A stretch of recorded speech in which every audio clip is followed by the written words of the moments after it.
नमस्ते हकलर्स, welcome to digital hustle click and convert, जहां हम एसईओ को सिंपल ही नहीं रिजल्ट ड्रिवन अप्रोच के साथ सीखते हैं। तो चलिए शुरू करते हैं हमारा आज का टॉपिक। आज का हमारा टॉपिक है कोर कंटेंट क्वालिटी के बारे में। कंटेंट अपने आप में एक बहुत ही बड़ा इंपॉर्टेंट फैक्टर है आपके किसी भी वेब पेज के लिए या एसईओ के लिए। मैं कोशिश करूंगा इस टॉपिक को जल्दी से समराइज करूं और कुछ इंपॉर्टेंट फैक्टर डिस्कस करूं जिससे आप अपने पेज का कंटेंट अच्छे से ऑप्टिमाइज कर पाएँ। गूगल आपका कंटेंट रीड करता है, तो अगर आपका कंटेंट रीडेबिलिटी के साथ में है, इंफॉर्मेटिव है और रिजल्ट यूज़र के अप्रोच के लिए है, तो वो रिजल्ट ड्रिवन की तरफ जा रहा है। बट अगर वहीं आप अपना कंटेंट बिना किसी अप्रोच के साथ लिखेंगे तो आपको रैंकिंग बिल्कुल भी नहीं आएगी। यहाँ पे कुछ रूल्स हैं कोर कंटेंट क्वालिटी के बारे में जिनको हम डिस्कस कर लेते हैं। हमारा पहला रूल है, वो कहता है इंफॉर्मेटिव कंटेंट।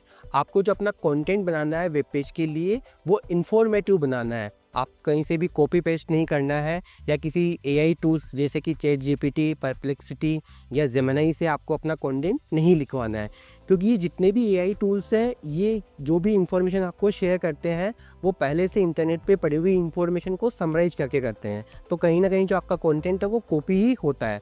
तो आप कोशिश करें कि आप इंफॉर्मेटिव कंटेंट, जो भी आपका पेज जिस बारे में है, जो भी प्रॉब्लम या जो भी सॉल्यूशन आप बता रहे हैं, उसको आप अपनी भाषा के अंदर, अपनी शब्दों के अंदर लिखने की कोशिश करें। हाँ, आप एआई टूल्स की हेल्प ले सकते हैं उस कंटेंट को पॉलिश करने के लिए। तो चलिए आगे बढ़ते हैं। हम जानते हैं अब हमारा रूल नंबर 2। रूल नंबर 2 क्या कहता है? आपको अपने यूज़र की प्रॉब्लम का आंसर करना है। आप जो भी अपना कंटेंट बना रहे हैं पेज का, चाहे वो आपका ब्लॉग पेज है, चाहे वो आपका प्रोडक्ट या सर्विस पेज है, आपको यूज़र की प्रॉब्लम को समझना होगा और उसको उस कंटेंट के अंदर इंक्लूड करना होगा। अब इसको अपन कैसे कर सकते हैं, चलिए एक एग्जांपल से समझते हैं। मान लीजिए कि आप शूज़ के बारे में लिख रहे हैं और अभी मानसून का सीज़न चल रहा है, तो आप अपना वेब पेज या अपना ब्लॉग बना रहे हैं best shoes for monsoon season. अब इसके अंदर आप क्या क्या इन्फॉर्मेशन इंक्लूड कर सकते हैं कि मानसून सीजन के अंदर कौन कौन से शूज़ बेस्ट होते हैं। फॉर एग्जांपल के लिए जो रबड़ के शूज़ होते हैं वो जल्दी ड्राई हो जाते हैं और मानसून सीजन के लिए परफेक्ट भी होते हैं। तो आप ये इन्फॉर्मेशन अपने कंटेंट के अंदर ज़रूर ऐड करें। दूसरा हो सकता है मानसून सीजन के अंदर बाहर फिसलन होती है, जो आपके शूज़ है उनका जो इंसोल हो वो थोड़ा अलग क्वालिटी का, अलग मटेरियल का हो, जिससे कि आपके शूज़ के अंदर फिसलन नहीं हो। तो आपको ऐसा कंटेंट, अपने ऐसी इन्फॉर्मेशन आपको अपने कंटेंट के अंदर ऐड करनी है। तीसरा सबसे इम्पोर्टेंट, आपके जो शूज़ है वो वाटरप्रूफ होने चाहिए। अगर आप अपनी लिस्ट के अंदर या अपने कंटेंट के अंदर वाटरप्रूफ शूज़ ऐड करते हैं तो वो भी मानसून सीजन के लिए परफेक्ट है। अगर आप ये सारी चीज़ों के साथ में अपना कंटेंट बनाते हैं पेज का best shoes for monsoon season के लिए और वही प्रोडक्ट ऐड करते हैं जिनमें ये फीचर्स अवेलेबल है, मतलब वही शूज़ आप ऐड करते हैं अपने लिस्ट के अंदर जिनके अंदर ये सारे फीचर्स अवेलेबल है, तो मैं दावे के साथ कह सकता हूँ 100% मेरी गारंटी है कि आपका वेब पेज रैंक करेगा, आपका आर्टिकल रैंक करेगा और आपकी CTR भी अच्छी होगी, क्योंकि यूज़र की जो प्रॉब्लम है वो सारी आपने इसके अंदर डिस्कस कर ली है। अब हम बात करते हैं हमारे रूल नंबर 3 की। रूल नंबर 3 क्या कहता है कि जो आपका वेब पेज का स्ट्रक्चर है वो प्रॉपर होना चाहिए।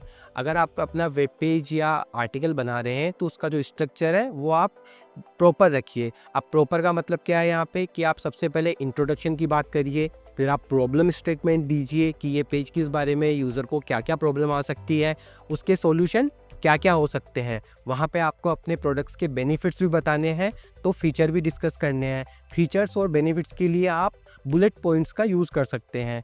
और जो हमने पिछले वीडियो में बात करी थी हेडिंग्स की, तो आपको अपना H1 से लेके H6 का हेडिंग स्ट्रक्चर भी आपको अच्छे से इंक्लूड करना है।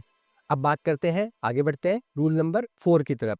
रूल नंबर 4 है आपका सबसे इम्पोर्टेंट, आपको इंटरनल और एक्सटर्नल दोनों लिंक्स अपने ब्लॉग्स के अंदर ऐड करने हैं। जहाँ जहाँ आपको लगता है कि आपके दूसरे सिमिलर काइंड ऑफ पेजेस हैं या दूसरी इन्फॉर्मेशन जो आपकी वेबसाइट की है, आप उनको इंटरनल लिंक को ऐड करिए। अगर कहीं आपको लगता है प्राइस पेज को ऐड करना तो आप प्राइस पेज को ऐड करिए।